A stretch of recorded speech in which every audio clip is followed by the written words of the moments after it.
Good day, everyone, and welcome to our global webinar, Chemicals Governance in the Plastics Treaty. I am Leah Esquillo, and I will be your facilitator for today's session. I will now turn you over to Griffins Ochieng of CEJAD, or the Center for Environmental Justice and Development based in Kenya. He is also co-chair of IPEN's Toxic Plastic Working Group. So Griffins, you have the floor. Thank you, Leah. I hope you can hear me well. Yes, we can, Griffins. Thank you so much. Good afternoon, good morning, everyone, from wherever you are. It's my pleasure to welcome you to the IPEN webinar. This webinar today on chemicals and plastics under the governance under the Plastic Treaty and beyond. So, and also to invite you to just share with you the work that IPEN has been doing, particularly in the preparations for INC1. So I will give you a brief overview of IPEN preparation to INC1 that happened in Punta del Este last year, as we work towards or prepare toward next steps for INC2, which will happen in Paris. So, Leah, could you just put up the slides? Yes, it's already up. Oh, for some reason I can't. I don't know what's happening. We are on the slide. INC1 Yes, top it messages. seems to be. It seems to be dark. I think there's a problem. Also for me, yeah. You can see. Yeah, we can see the slide.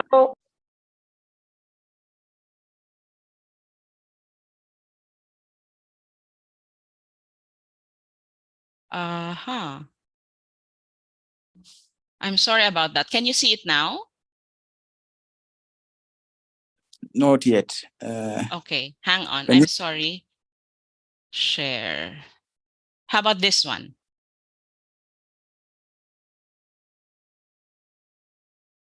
Yes. Now. Okay, I'm sorry about that, friends. Thank you so much. So in preparation, in INC1, IPEN had, if I may continue, had top messages around what we wanted to get from the INC1. And in that meeting, in preparation for the meeting, IPEN developed a quick views as our normal way of operating and, sharing our policy views in the various negotiations.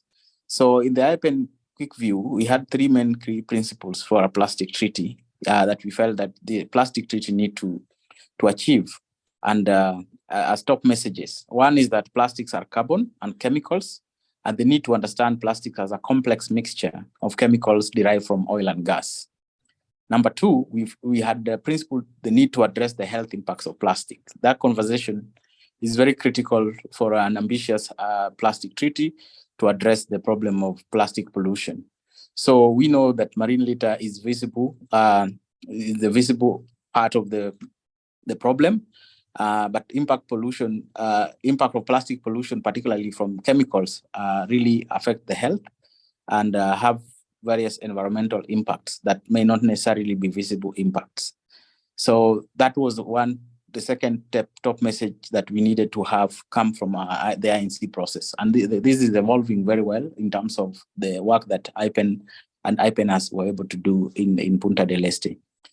Three, we need to recognize that toxic chemicals make plastic incompatible with the circular economy. For instance, reusing and recycling plastic with hazardous chemicals exposes the population to these harmful chemicals. Next slide.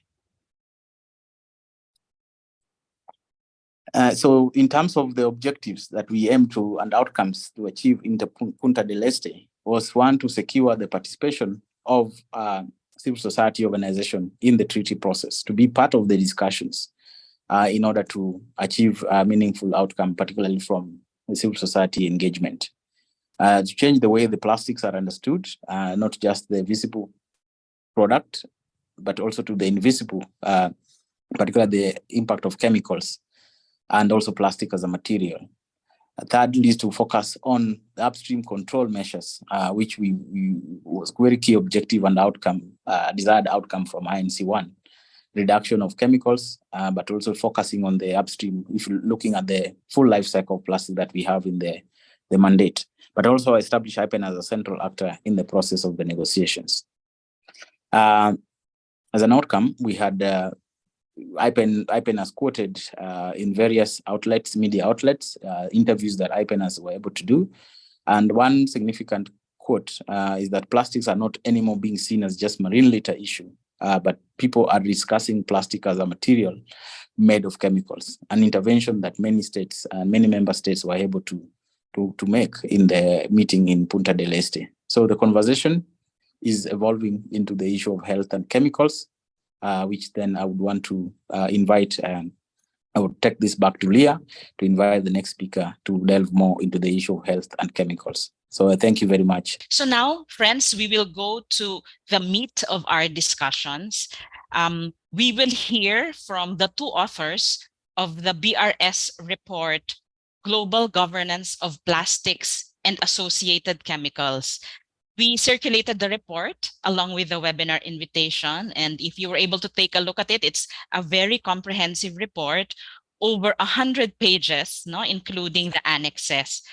But for the webinar, we requested our speakers to focus the discussion on how we can possibly regulate chemicals in the plastic treaty and how there can be synergies between the BRS conventions and the treaty. So I will introduce the report co-authors together, and they will take turns in presenting the key parts of the report.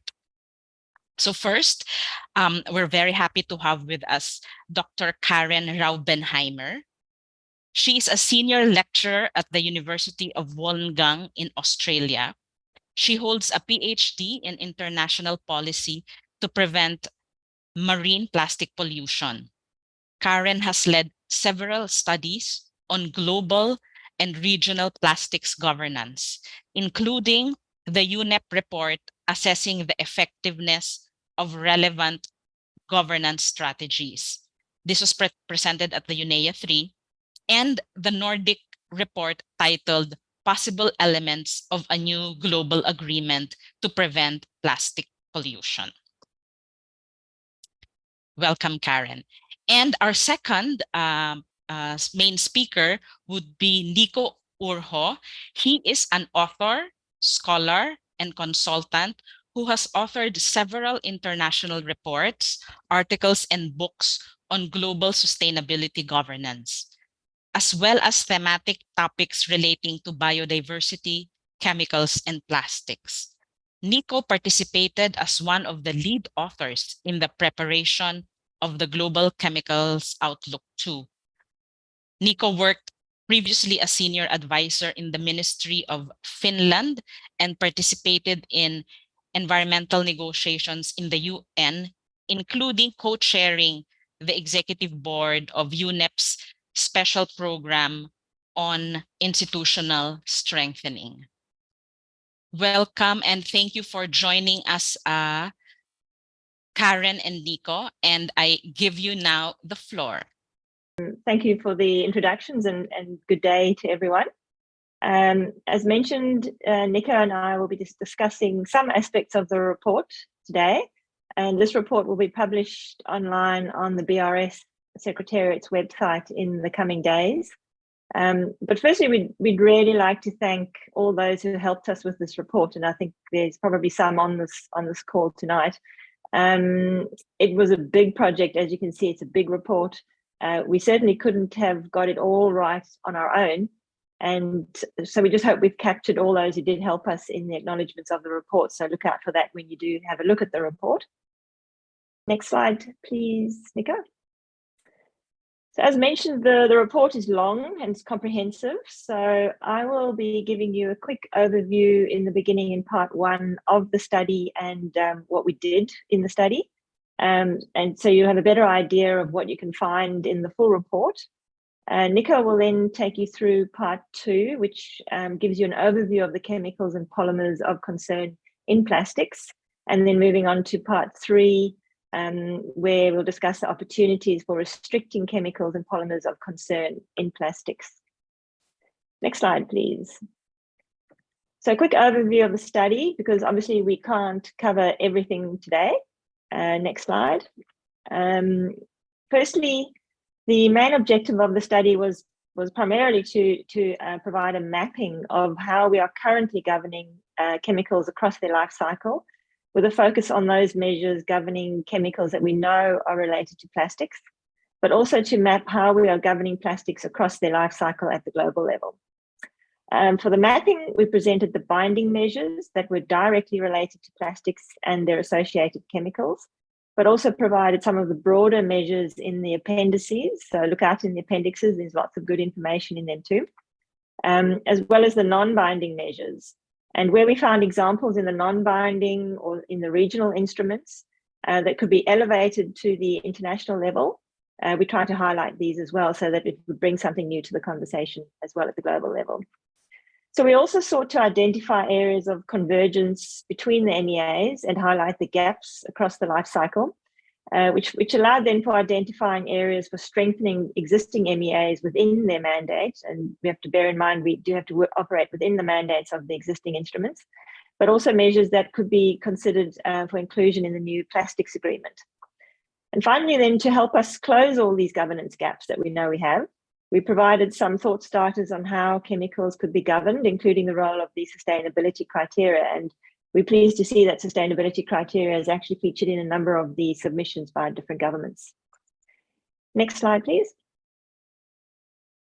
So although there's a strong focus in the report on chemicals of concern, we recognise that the chemicals of concern cannot be viewed in isolation. They are pervasive across the whole life cycle of plastics. So the report covers other components as well, including polymers of concern, problematic and avoidable plastics, and microplastics, amongst others. But because there's a strong desire to address the full life cycle of plastics, we've seen that in the UNEA resolution, we brought 4 life cycle phases to the fore here, where we chose 4 of them just to assess how plastics are featured in the multilateral instruments. So we try to follow this trend of wanting to address the full life cycle of plastics. So these 4 phases were chosen based on the different forms plastics take in these stages due to intentional physical or chemical altering. So the thinking here was that due to changes in the physical and chemical forms, different phases may require their own sets of control measures, and we've tried to sort of strengthen this thinking in the report. Next slide, please. So we also assessed each of the life cycle phases against some key governance elements. Here, the governance elements we selected are targets and indicators, control measures, and here we focused on restrictions on activities, materials, chemicals, products, emissions, and releases. We also looked at follow-up, and here we focused on reporting, monitoring, and inventories, and the obligation to develop national action plans, and then more importantly, especially for tonight, transparency and information exchange. Where we found objectives in the instruments, because not all of them do have objectives, we did provide an overview of that too. Next slide, please. So looking at some of the instruments that we reviewed, for the binding multilateral instruments that directly address aspects of the chemicals and plastics, we looked at the Stockholm Convention, the Rotterdam Convention, the Montreal Protocol, and the ILO Chemicals Convention, the CE170. For binding multilateral instruments directly addressing aspects of the plastics life cycle, we looked at the Basel Convention, MARPOL Annex 5, the London Convention, and the London Protocol. And then we also looked at some of the binding framework agreements of relevance, and here it was the UNFCCC, the Paris Agreement, the Convention on Biological Diversity, and the Law of the Sea Convention. And then, as mentioned, we looked at some of the non-binding frameworks here, particularly the UNEA resolutions and SACM. And then there were other MEAs which we thought were really relevant to the issue, and that was the Kiev Protocol, the Aarhus Convention, and the Esquillo Agreement.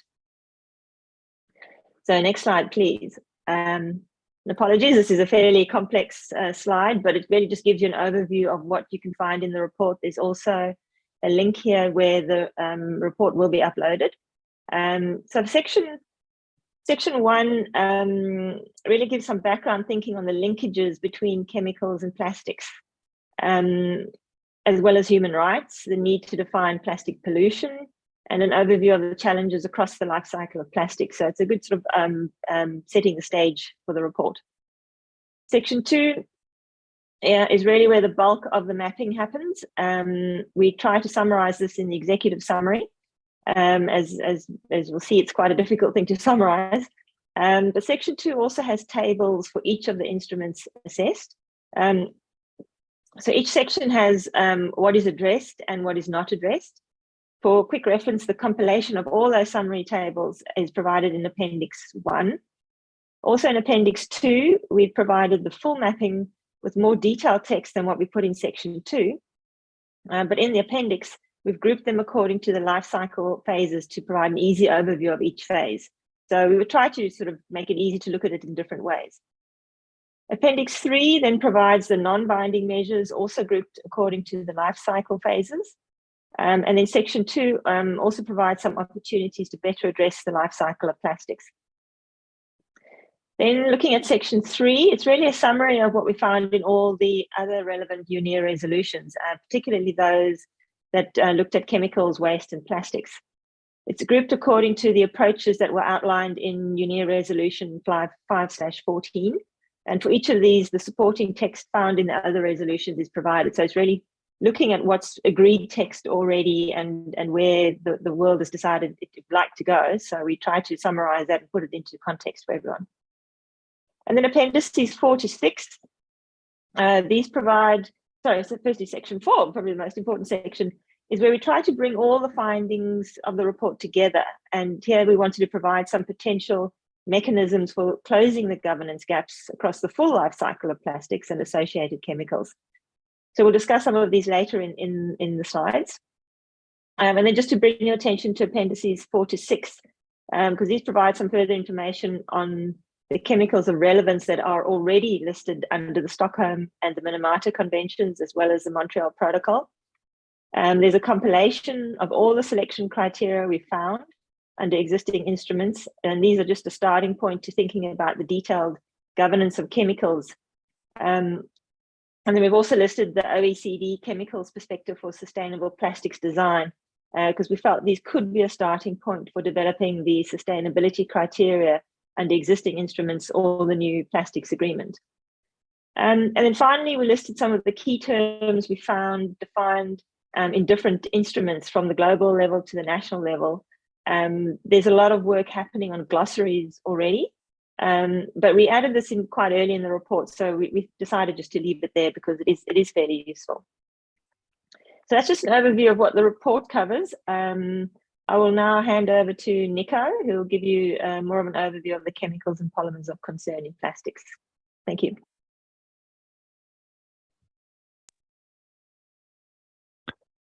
So good morning, good day, and good evening to everybody.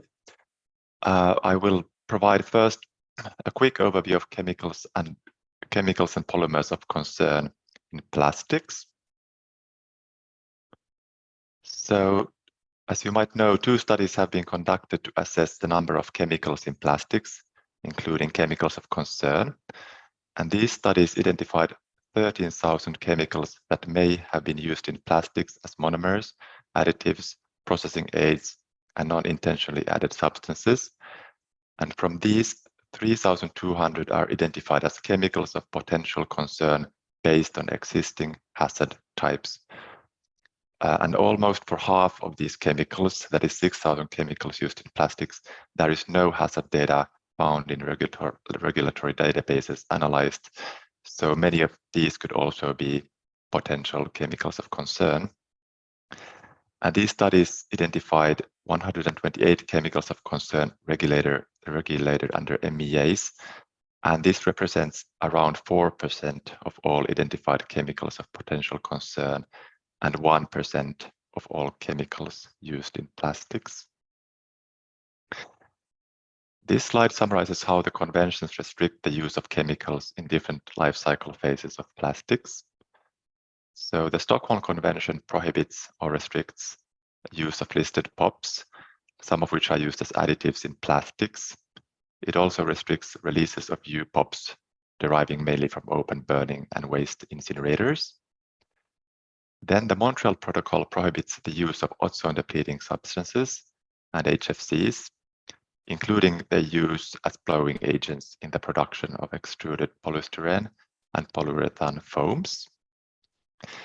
It provides an exemption for the use of controlled substances as process agents and feedstocks.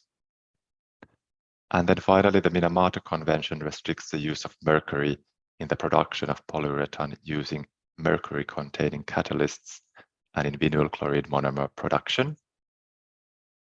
The Rotterdam Convention has not been mentioned here, as it doesn't include control measures to restrict the production and use of chemicals.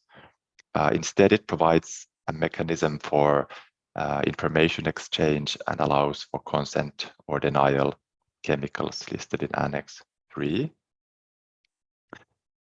So in contrast to chemicals of concern, the number of polymers of concern has not been properly assessed. And according to one estimate, that is not a peer-reviewed study, there could be 200,000 polymers used in plastics, from which 30,000 could be hazardous. However, many of these are not used in plastics, and a more comprehensive assessment is needed. And the huge problem at the moment is the lack of information on polymer identities, which in fact hinders their hazard assessment and subsequent restriction. And then to the main part of this presentation, which is the opportunities for restricting chemicals and polymers of concern in plastics. In this part, I'll discuss possibilities for restricting chemicals and polymers of concern following these 8 points listed, starting from an overview of existing criteria for prioritization to opportunities to fill the governance gaps and ensure synergies. So what are the existing criteria for prioritization of chemicals and polymers of concern? So these global criteria to phase out or phase down chemicals used in plastics, among other uses, have been adopted by the Stockholm Convention, Minamata Convention, and the Montreal Protocol, as shown in the left, and also as I previously described the ways they do it. Then SciChem suggests criteria for chemicals of concern based on both hazard and exposure, but they do not guide global listing. These criteria are defined in a footnote in the overarching policy strategy. And then the OECD provides criteria for identification of polymers of concern. And these criteria are used quite selectively by some countries and jurisdictions. And also they do not guide global listing. Some of the recommended criteria are not used by any countries, the ones actually with a red font, such as the production volume of polymers. This slide then aims to respond to the question whether restriction should be based on a hazard or risk-based approach. This is actually a question with diverse views from chemicals from the comments received to the draft report. On one hand, it was argued that a hazard-based approach is needed as it aligns with a precautionary approach. It focuses on the intrinsic ecotoxicological properties of chemicals such as PMTs, PBT, CMR, and EDCs. And then on the other hand, it was seen more pragmatic to take a risk-based approach that combines hazard of a chemical and then the likelihood and extent of exposure. This takes into account the volume, frequency of use, the potential routes of exposure, and many other factors. And it was, however, highlighted that the scarcity of exposure data is problematic, as it would then allow for the continued use of numerous known chemicals of concern until a risk evaluation has been completed, and this is often a lengthy process.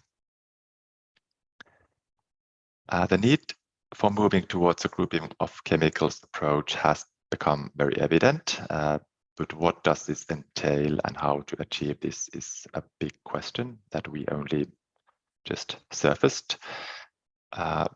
While the Stockholm Convention has used a grouping of chemicals approach for some chemicals used in plastics, such as PCBs, dioxins and furans, and PF4 and related substances, and this may be used as an inspiration, although it hasn't been perfect. Then chemical simplification is a relatively new concept that aims to reduce the volume, size, dynamics, and diversity at all levels of plastics. And it promotes the use of a limited number of substances known to be safe, as well as facilitates a grouping of chemicals approach. So this is also something that may be looked into when looking at the design of the control measures to restrict chemicals and polymers of concern. And a big question is, where should the grouping of chemicals approach start from? It could start from groups of chemicals for which the scientific consensus that harm caused by exposure is either high, and this is bisphenols, flame retardants, and phthalates, or medium, such as PFAS. And a good example is provided by the European Chemicals Agency that has assessed a group of 148 bisphenols and recommended restriction for more than 30 bisphenols due to their potential hormonal or reprotoxic effects. And then this slide is intended to show a negative list, how a negative list or a positive list could be developed by the plastics instrument based on examples from existing MEAs and also going beyond existing examples. So the Stockholm and Rotterdam Conventions both use a negative list for listing chemicals. The first approach for a negative list here is inspired by the Stockholm Convention. This would require a scientific body to review chemicals in POPs based on hazard and risk criteria, provide recommendations for listing. However, as said, the data on exposure is often limited, and this could set limitations for listing. And also, this approach could lead to duplication in efforts and undermine the work of existing scientific bodies that conduct risk assessment. And the second approach is a negative list inspired by the Rotterdam Convention that relies on existing data on properties of chemicals, and namely the regulatory lists developed by national authorities.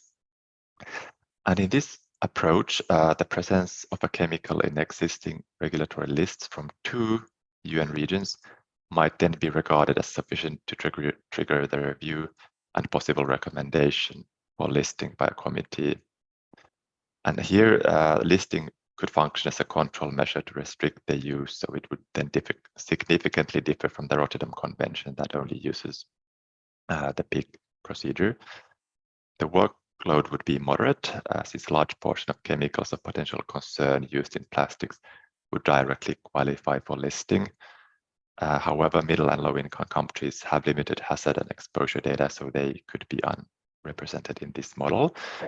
And then coming to the third approach, it is a positive list or white list that is inspired by the London Protocol that includes a white list in Annex 1 that lists those wastes and other matters that may be considered for dumping. So under this approach, the use of safe chemicals approved by a scientific body and listed in a positive list would be allowed for use. However, a positive list may lead to regrettable substitution, as it is commonly not based on groups of chemicals. And also due to the limited number of hazards and risk, this approach may lead to whitelisting of chemicals that may then later turn out to have unwanted human health and environmental impacts. And then the fourth and last approach is a hybrid approach that could consist of a combination of a white and a black list and even a gray list. For instance, it could consist of a white list that lists chemicals that have proven to be safe based on hazard and risk assessment, as well as a gray list of chemicals with hazard data indicating toxicity, but has not yet undergone risk assessment. And in this hybrid option, it is important to note that a mechanism will be needed for moving the chemicals from one list to another, including then removing from a white list if emerging science shows that they meet any of the criteria for gray or black lists. And of course, all of these approaches would need a scientific body that could then be either a subsidiary body of the plastics instrument or possibly outsourced to an external body like the Science Policy Panel for Chemicals, Waste and Pollution under discussion. And then this slide aims to respond to the question, what is the role of design in restricting chemicals and how design can be featured in a legally binding instrument? So the main finding of the mapping was that the global governance of chemicals is weak in the chemicals and material phases. So the development of sustainability criteria for design of plastics and associated chemicals is intended to fill in these governance gaps. So it would be possible to develop high-level principles to guide the development of criteria, focusing on certain performance outcomes needed for those plastic items that we still need to keep in the economy. And these performance outcomes could be issues such as non-toxicity, longevity of plastics, the recyclability of plastics, and then the overall reduction or minimization of plastics in terms of resource efficiency and so on. And the performance criteria could be accompanied with a global criteria for transparency, which is also very closely related to the design. And it is recommended to start the development of the initial sustainability criteria by the INC to avoid delays in their operationalization. The criteria could function then as a living document to be developed and maintained through a subsidiary body or a scientific mechanism. Transparency, that is a topic for today's discussions, is a very broad concept and is closely related to information exchange too. Transparency of the product content across the life cycle is definitely needed to ensure safe circularity of plastics. To this end, the provision of publicly available information on chemicals and polymers content of plastics is one important component. It may also include many other activities such as labeling and marking of products, indicating their content, possible hazard, disposal options, and so on. Then the provision of safety data sheets of chemicals is one element. Collection, management, dissemination of information through inventories, sharing of hazard and risk assessment, as well as many other aspects. So based on the mapping, what is the level of transparency of the current global governance landscape of plastics? Well, it is very limited, I have to say. The general requirement to provide information on chemicals throughout the life cycle is articulated only as a voluntary measure under CEJAD.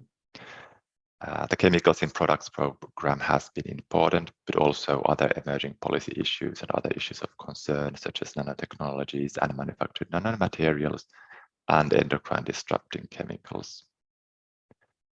The Stockholm Convention actually includes mandatory labeling for some POPs that have specific exemptions for uses. For example, HBCD used in the expanded polystyrene. The ILO Convention C170 does not explicitly refer to plastics, but it is relevant since it defines responsibilities for suppliers and manufacturers of chemicals, as well as employers, to ensure that chemicals are marked to indicate their identities and that hazardous chemicals are labeled. Also, it includes responsibilities of making safety data sheets available. Then the GHS is kind of a voluntary instrument that we didn't assess, but it includes standardized systems for communicating hazard through labeling and safety data sheets. The Key Protocol on pollutant release and transfer registers requires to collect, manage, and disseminate information on emissions and releases. It covers actually releases from the production of plastics and several associated chemicals, and then the recovery of final disposal operations. However, the emissions from plastics have not been disaggregated, so it doesn't show the actual trends from the releases from the plastics sector. Lastly, sharing and acceptance of hazard assessments undertaken at the national and regional levels is promoted by OECD. That actually requires that data generated in testing of chemicals in an OECD member country is in accordance with OECD guidelines and practices. And then this slide outlines opportunities to promote transparency.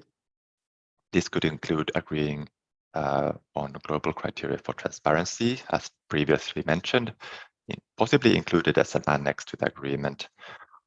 Also, it is recommended to develop the use of digital tools, such as digital product passports with information on the product components and its supply chain, such as the origin.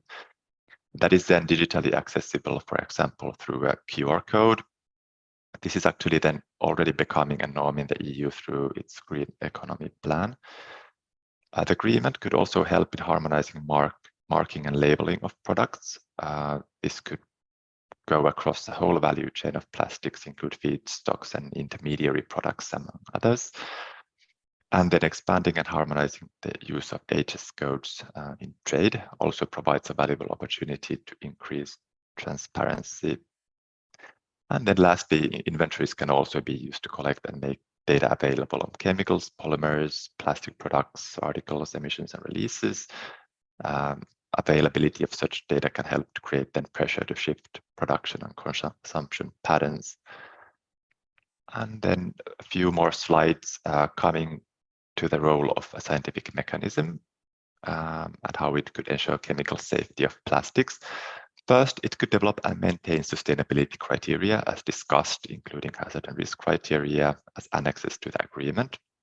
It could develop and maintain a glossary of terms as they relate to the agreement, to also develop indicators. It could assess new chemicals and polymers of concern and provide recommendations for listing. It could develop and assess global indicators or advise on trends. It could review and aggregate science on environmental and human health effects to produce assessments on the state of the environment and human health. Review other socioeconomic data, such as cost and benefits to industry, society, and government. And lastly, it could determine financial needs of developing countries to meet obligations, including transitioning to safe chemicals and polymers, among other things. And then this slide outlines some of the key recommendations that I've gone through for consideration for restricting the use of chemicals and polymers of concern. So first, it is recommended to develop these prioritization criteria to create a global negative, positive, or hybrid list for chemicals of concern and polymers of concern. This would require actually developing two different sets of criteria, each in their own annexes, to then reflect the differences in restricting chemicals and polymers of concern that are somewhat different in nature. Second, it is recommended to develop criteria for sustainable design of plastics, focusing on performance outcomes like non-toxicity and recyclability. And it is equally important to develop criteria for transparency that is related to design. Third, the establishment of a central knowledge hub is recommended to manage, store, and access data related to hazard, occurrence, and the identities of chemicals and polymers of concern. And here I would like to highlight that filling in knowledge gaps relating to the identities of chemicals and polymers of concern is actually a prerequisite for listing them.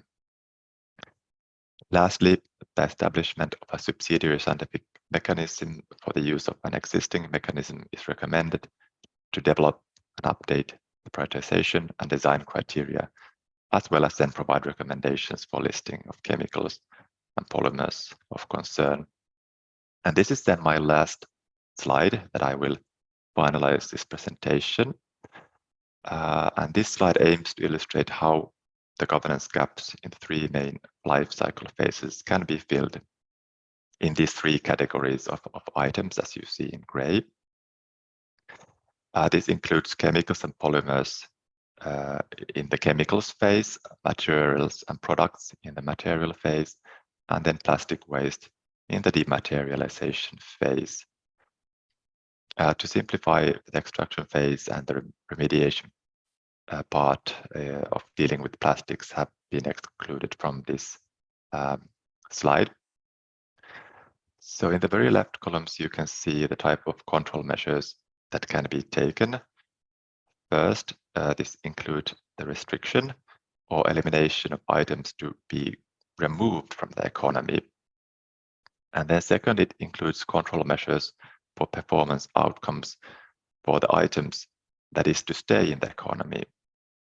And lastly, it includes measures for enhancing transparency, meaning information that needs to be disclosed in the items that again is to stay in the economy. The binding multilateral instruments have been placed in the table indicating where the most prevalent control measures are featured. In the first row, you can see that the 3 chemicals conventions include certain prohibitions and restrictions for chemicals in plastics. And then for the 3 downstream conventions in the plastics waste category, include also control measures that target plastic waste. The gap for chemicals and polymers of concern can be filled with the development of criteria for elimination of other chemicals of concern, showed here with a yellow circle. And while we haven't discussed the materials and products in this presentation, it is an area with a governance gap, and it can be filled with the development of criteria for elimination of problematic and avoidable plastics, also to be included as an annex to the agreement. And then coming to the second row, there is a huge governance gap for items that is to stay in the economy, because no international regulations have been adopted to influence the design of plastics and associated chemicals. The proposed criteria for sustainable design, shown in dark blue, are intended to influence the performance outcomes, as said, and then should focus on non-toxicity, recyclability, longevity of plastics as materials and products, and reduction and minimization. And then in the last row, there are governance gaps when it comes to transparency. In particular, information is missing from materials and products, which then in turn impairs goals to achieve circularity. And the development of criteria for content information and labeling of plastics here is recommended, which is then shown and indicated with a green circle. I think this was the last slide, and I'd like to finish here. Thank you. So at this point, we now have time for question and answer and for open forum. No, first of all, I want to thank Karen and Niko and also Kei for being available for this webinar. And I think it's an amazing report. I mean, obviously, like I work on chemicals, and so it's something that is very close to my heart, but it's also very comprehensive and very well structured, and it raises a lot of questions, and I think we can discuss for a long time. I just wanted to kick off with one thing, with one question, more than anything else, or more, maybe more than one. But I was thinking about the issue of polymers and versus let's say the individual substances and your recommendations related to that, meaning that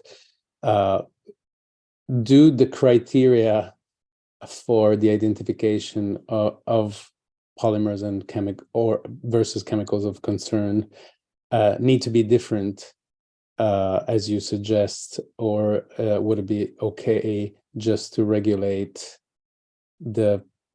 either the underlying monomer in the polymer structure, or the polymer with those concerns that you have identified, like persistence, CMRs, etc. And then a second question is more specific to a bit elaborating on how you see potentially some plastics treaty provisions, how they can help implement or better implement the BRS conventions, specifically Basel. I'm thinking like the plastic waste amendment and other amendments and other annexes under Basel. Thank you very much for that question.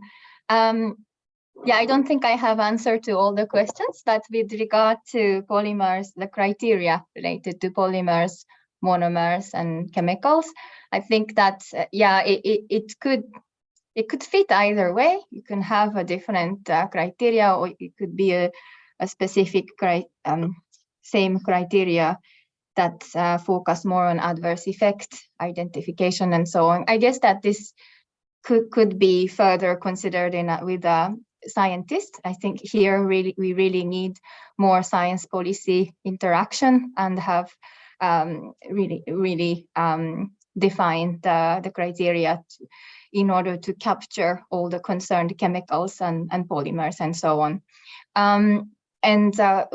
Obviously that will cover wider range of chemicals than persistent organic pollutants. And therefore plastic treaty, so this would be your second question, which you mentioned Basel more, but I see it that plastic treaty can help more towards regulating chemicals that are not fitting POPs criteria. You could have sort of measurement that ensures traceability, transparency, and identification and so monitoring and so on for chemicals that are not persistent organic pollutants but have health and environmental concerns. But my question then would be that if the plastic treaty would cover measures for those wider range of chemicals, then those measures need to also apply to persistent organic pollutants, as those are the most hazardous chemicals, right? And here I see very close link between plastic treaty and the Stockholm Convention in terms of measures or obligations in controlling the chemicals or chemicals in products and waste and stockpiles containing those substances that are wider than POPs, and including POPs, I would imagine, because POPs are of concern. So I guess that here we will need a lot of help from lawyers and see how we can ensure complementarity and work together. I don't know if plastic treaty will govern POPs also, or POPs convention need to have any specific some understanding on how POPs in plastics needs to be treated. Because as also mentioned in our report, labeling requirements for POPs in plastics is very weak under the Stockholm Convention. It has something written there, but as far as I can see in the national reporting or experiences from the government, it is super difficult to identify or make traceability of POPs in plastics. And if POPs are difficult, I would imagine other chemicals are equally difficult. And how do we make those measures implementable, feasible, provide support? Convention without implementation means nothing. So I think this is where we will need to work hard on the cooperation, coordination between Stockholm Convention and the new treaty. And of course, for waste management, this is a more obvious, clear link. Basel Convention and Stockholm Convention has been working very closely on POPs waste.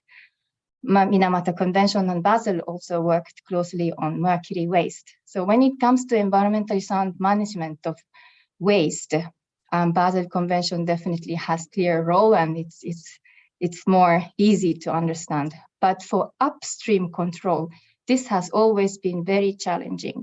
And here we need science policy, but also industry involvement in order to understand more on what is feasible and what's not. So thanks. Thank you, Kei.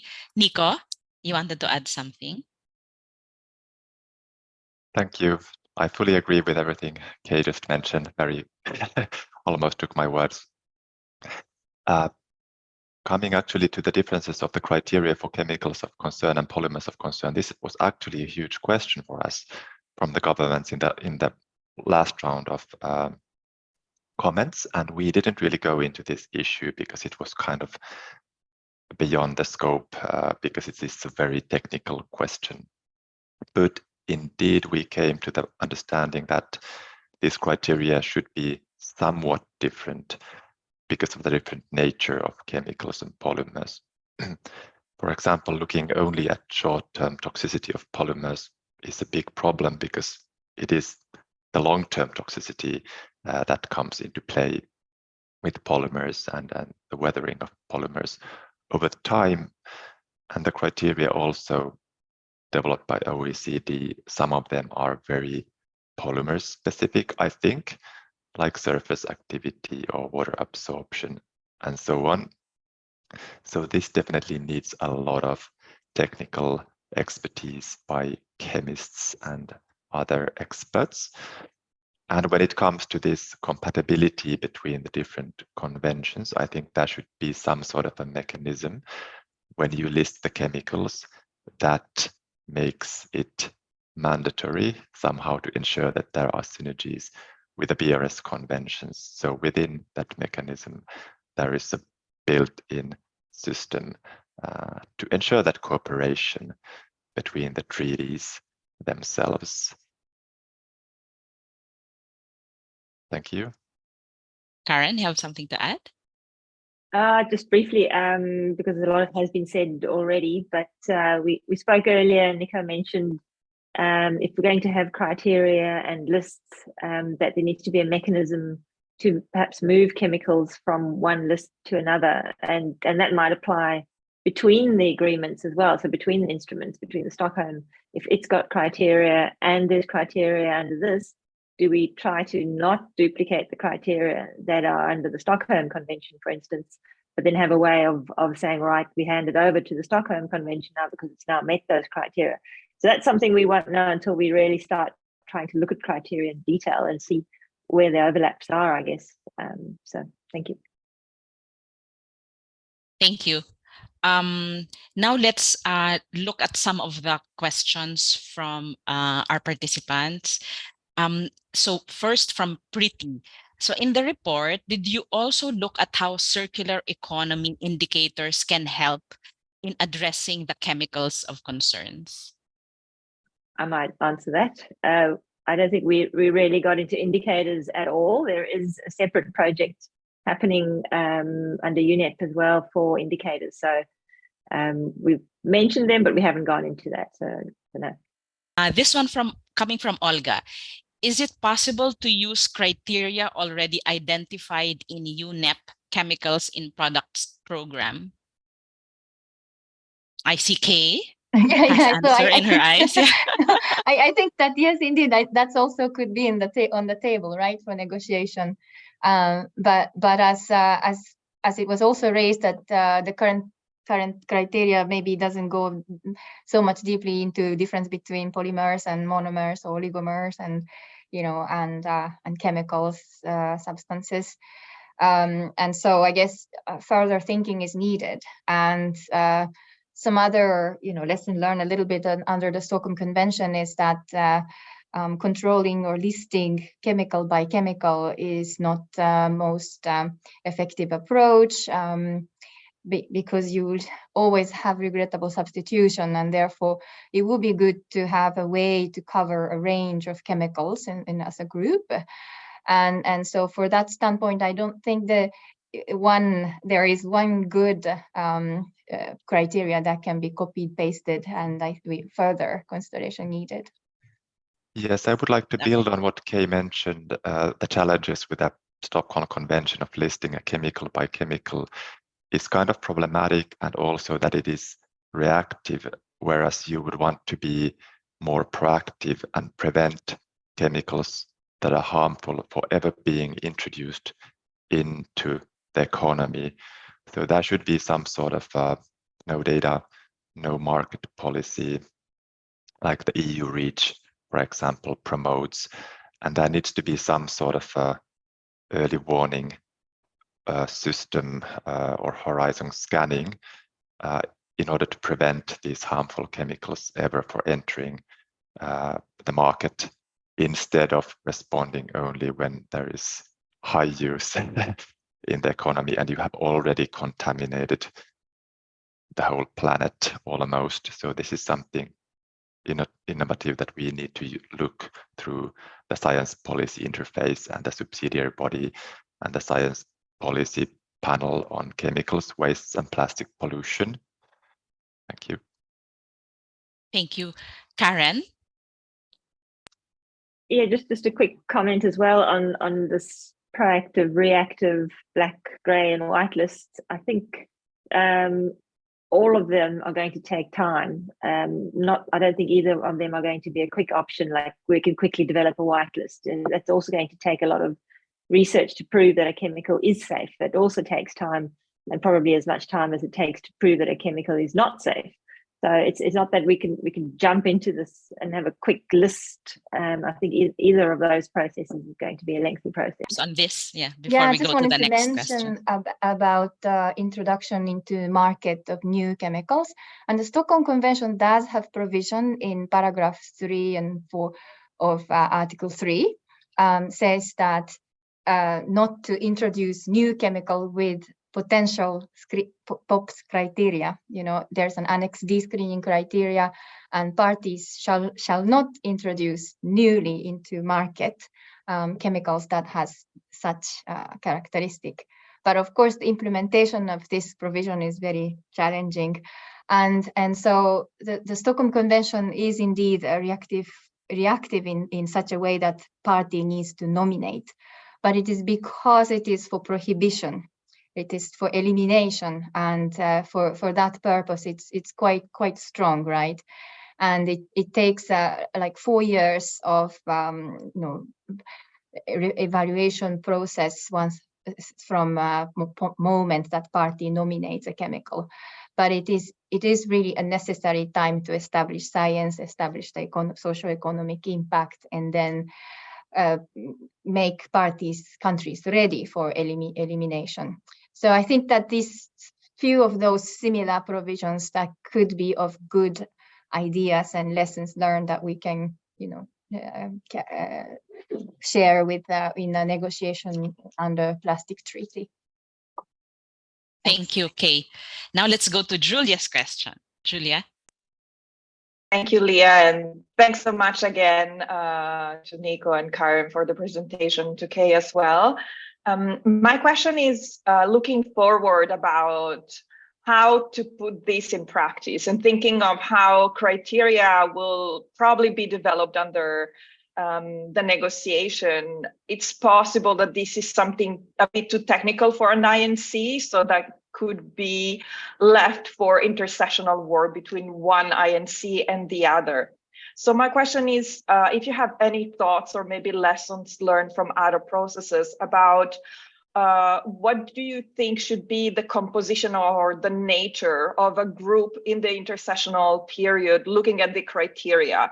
Like, do you think it's better to have just experts or maybe also countries or a mix, or if you had any thoughts on that? Thank you.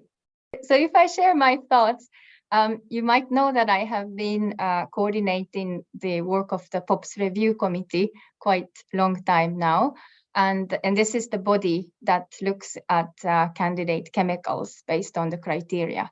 But during the INC for Stockholm Convention, there was indeed an expert group that looked at the terms of reference for the POPs Review Committee and the criteria in Annex D, E, and F of the Stockholm Convention to establish the process for reviewing and listing of chemicals. So indeed, it takes more than 5 days plenary session to come up with a substantive discussion, and we will probably need an intersessional period. But for this process, for the Stockholm Convention POPs, what I can really say is that inputs from a mixture of stakeholders is very important. Government, of course, is the it's an INC, so it's the member state who decides how these treaties should run. However, the information holder or with inputs really should come from NGOs, industry stakeholders, and academia. And therefore, it cannot be just a handful of experts from one sector. It should be have a good balance, and not just only from certain region, but also regional balance is very important. On the other hand, if it gets really huge group, it might also be difficult to concentrate on coming to consensus on where to go.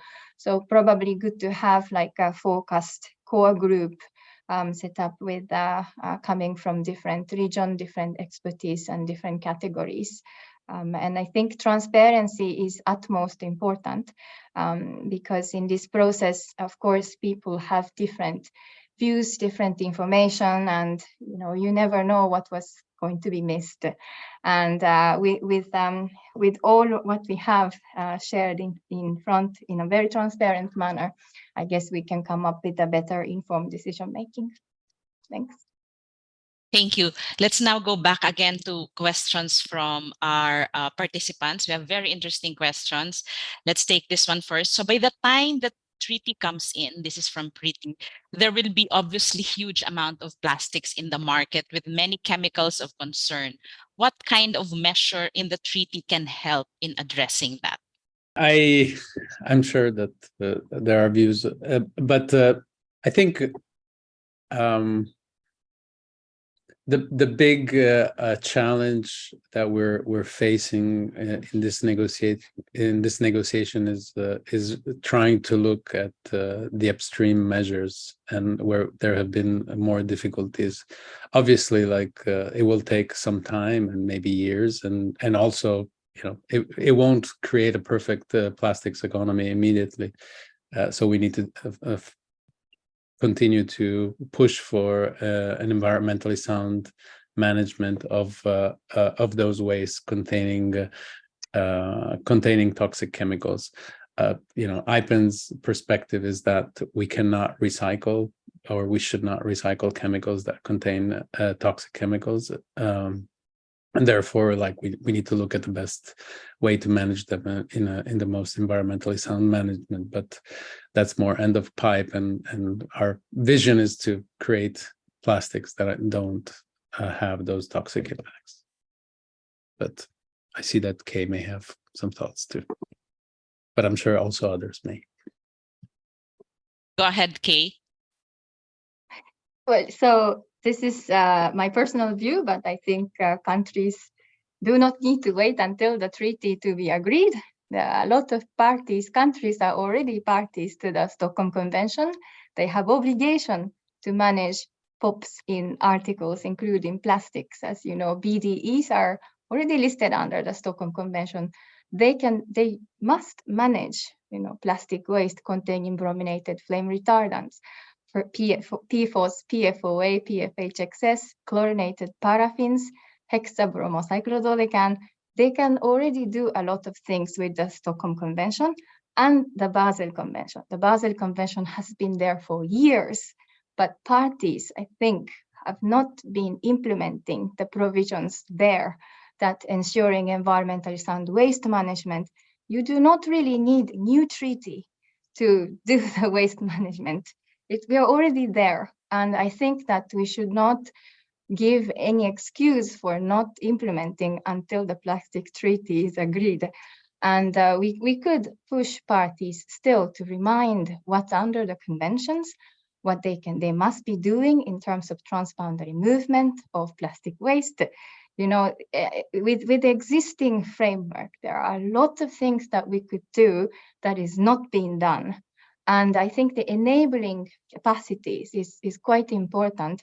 And so as a secretariat to the BRS Convention, we're trying to fundraise more and implement projects in order to ensure the implementation of the BRS conventions.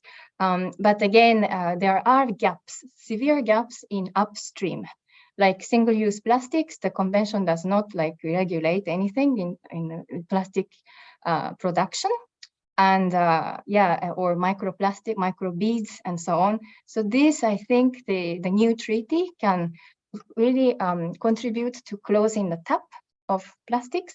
But what's already generated here, I think Basel and Stockholm Convention, maybe also a little bit of Rotterdam Convention can contribute. Thank you, Niko, then Karen. Thank you for this very good question and already the good responses to this question. I think the UNE Resolution 5/14 mentions once existing plastic pollution. So this would then refer to how to deal with basically the legacy plastics that are determined as hazardous by the treaty. And this, of course, is a huge question. And when it comes to final disposal, it kind of falls under the Basel Convention, as mentioned. But then there is also the part of remediation of plastics in the environment, which is a huge question. And here, of course, it would be good to develop certain criteria. How do you prioritize the cleanup of plastics in nature? Because you cannot clean up everything, because cleaning up everything would be costly and harmful. So you would need to somehow prioritize your actions as beach cleanups or whatever, or hotspots, biodiversity hotspots, whether there are plastics and so on. And this would require cooperation with other conventions like the CBD, then, for example, and the UNFCCC when it comes to landfills, for example, where there's a lot of plastics and that creates a lot of greenhouse gases, methane, and there's a lot of landfill fires and so on that create greenhouse gases and so on. Just independent of the existing agreements, I think there's work that can happen in countries to understand the material flows within the country. And, this agreement may only be or come into force around 2010. Sorry, where are we now? 2030. So there's work happening already under UNEP and UNITAR to get baselines, global baselines of plastics across the material flows. So I think that's where we can really start building up our knowledge. And we talked about transparency tonight, but if we can start working on that information by the time it comes to developing national action plans and things, countries can have a much better understanding of what's happening around the chemicals and the products. So there's a lot that we know is coming and we can get started on now. Thanks. Thank you, Karen. And Bjorn? Just really quick, I really like the question because it reminds me of the Stockholm Convention and PCBs and hazardous site cleanup and identification. So just with a hazardous or a contaminated site or a hotspot, the first thing you have to do is identify that you have a contaminated site. Number one, identify that. Number two, make people aware and contain it. Then you get into addressing it. And so I think the biggest problem we have socially is people don't identify plastic waste sites as hazardous sites. They're just, some are calling it a resource. So you think about a plastic waste stockpile or legacy as a contaminated site. And that's very expensive. Industries do not like contaminated sites because that's a liability. And so the idea about fundraising needed, there's a huge cost. So I think a simple term is that hopefully this treaty exercise will at least create some level of awareness that a plastic waste site is a hazardous site versus labeling that and identifying that, because no one has any idea what's in it, and then beginning to apply tools for hazardous waste identification and cleanup.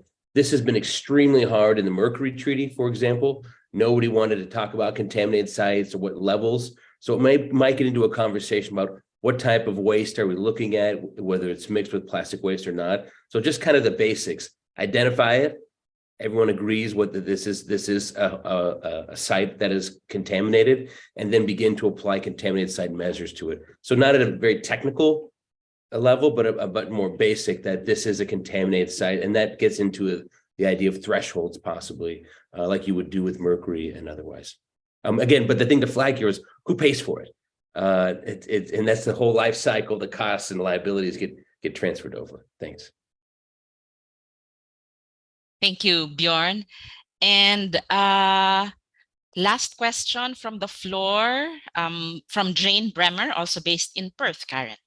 Given the extent of global harm caused by plastics, do you think programs like the Low Regulatory Concern Chemicals, LRCC in Australia, which fast-tracks huge numbers of polymers onto the market without assessments, is it time for such LRCC programs to come to an end? Is it something the Global Plastics Treaty could consider?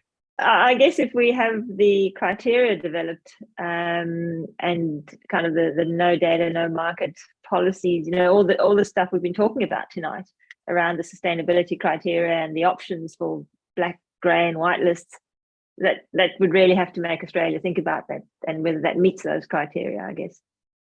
Apologies, I don't have a response to this question because I'm not familiar with the program, but I may respond to the previous discussion about who pays for remediation and cleanup.